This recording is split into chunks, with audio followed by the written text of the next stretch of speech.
As we approach this magnificent anniversary, we see our American identity under a renewed attack. A generation after we fought and won the Cold War against the menace of communism, there is now a resurgence of the communist menace in our land. Communism is a mortal threat to American liberty. It is the greatest threat to our country. We're not going to let this happen to us. Believe me, we're not letting it happen. Because communism is the enemy of free people everywhere. After 250 years, American freedom still rings. The American dream still lives, and the American flag still flies more proudly than ever before. After 2.5 centuries, we know that this is not an ending. This is only the beginning of the golden age of America. It was a great speech. President Trump with a stark warning against communism, because we've been watching what's happening in these elections. And he mentioned it yesterday at Mount Rushmore. Well, here to discuss is New York Congressman Mike Lawler. He did a great job on the Hill the other day, standing up for Sheridan Gorman's family. Thank you so much. Thank you. What do you make of this? We heard the president last night saying communism will never happen, but you live in New York. You saw what happened last week when these 3 socialists were elected in the primary. And America hating and Israel hating. Yes. No question. And it wasn't just the 3 congressional races. It was state legislative. Yes. They won over half a dozen state legislative seats. You know, I look right here with the Statue of Liberty in the background. That's where I proposed to my wife, an immigrant from Eastern Europe. She escaped the Soviet Union, communism, came here in search of a better life by herself. And I think of Zohran Mamdani, who I served with in the state assembly, a Ugandan-born immigrant who came to the United States of America and is now the mayor of the financial capital of the world. And instead of embracing the fact that only in America could that happen, that a Ugandan-born immigrant could become the mayor of the largest city in America, instead of embracing that, he talked down about America. He degraded America, sitting behind George Washington's desk and basically embracing socialism.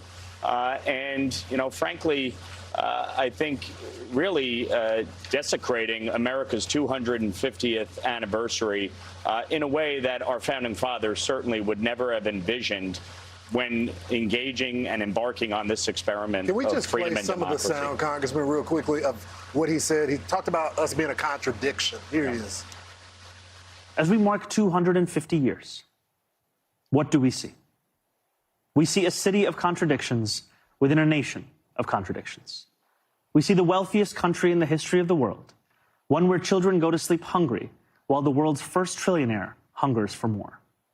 We see a nation whose immense wealth has been built by those with calloused, dirt-streaked hands, those who toil on factory floors and chisel into stone.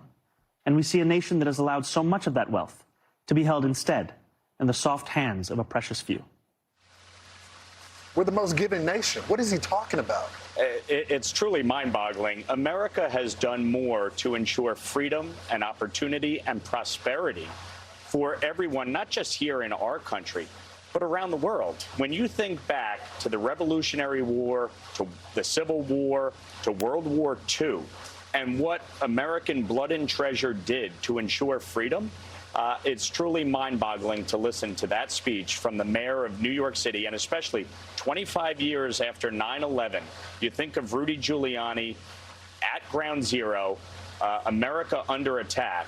Zohran Mamdani embraces people like Hassan Piker and, you know, these socialists that win election that are saying America is at fault for 9/11. It's crazy. Yeah. How about this? America, they will tell you, belongs only to those with the right accent or right shade of skin. Screw you. I mean, what kind of attitude is this? What kind of message? And he thinks that will resonate with the people that put him in office. Well, sadly, he might be right. for some, the politics of envy and jealousy are rising. But I fundamentally believe in the goodness of America and the American people, and they will reject this soundly in November in the midterms. But more broadly, as we move forward and embark on our next 250 years, this is the greatest country on the face of the earth. And no matter our differences, no matter the politics of the moment, the fact is we should all be grateful for living in the United States of America. Well said, Congressman, and good luck in your election. I know every time you run is tough. It is. It'll be a fight, but we'll win. All right. Congressman Mike Lawler. Great to see you. Thank you. Congressman.